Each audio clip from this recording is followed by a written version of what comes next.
Faut dire qu'à la cantine, on n'a que de la viande et on a rarement du poisson.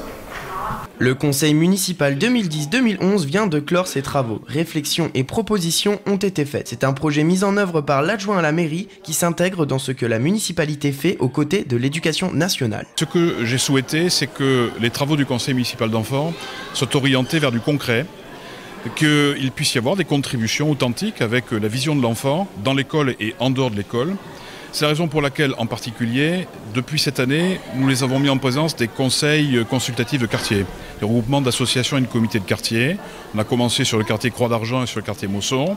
J'escompte qu'à partir de l'année prochaine, tous les conseils de quartier puissent travailler avec ce conseil municipal d'enfants. Cela permet aux enfants d'accéder à des démarches d'apprentissage, de socialisation et de discipline collective. Ils pratiquent donc des activités originales qu'ils n'auraient pu faire sans cette assemblée. Cette année, ce qui a été particulier et très intéressant, ça a été une contribution des enfants au projet urbain par le biais d'une création encadrée par des architectes et des urbanistes qui leur a permis de se projeter à 30 ans.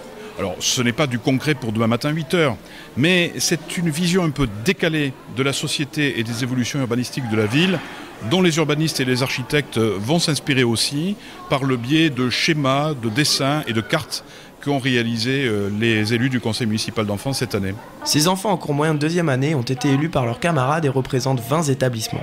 C'était bien, on nous a appris des choses déjà qu'on ne savait pas.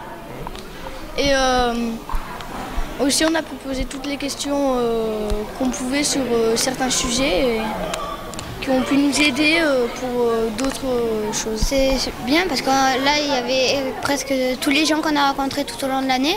Donc on pouvait leur poser des questions si jamais on n'avait pas eu le temps de leur poser à la réunion. Cette assemblée générale a lieu chaque année et permet d'aboutir à des changements concrets, comme il y a 2 ans avec le Vélomag pour enfants à Montpellier.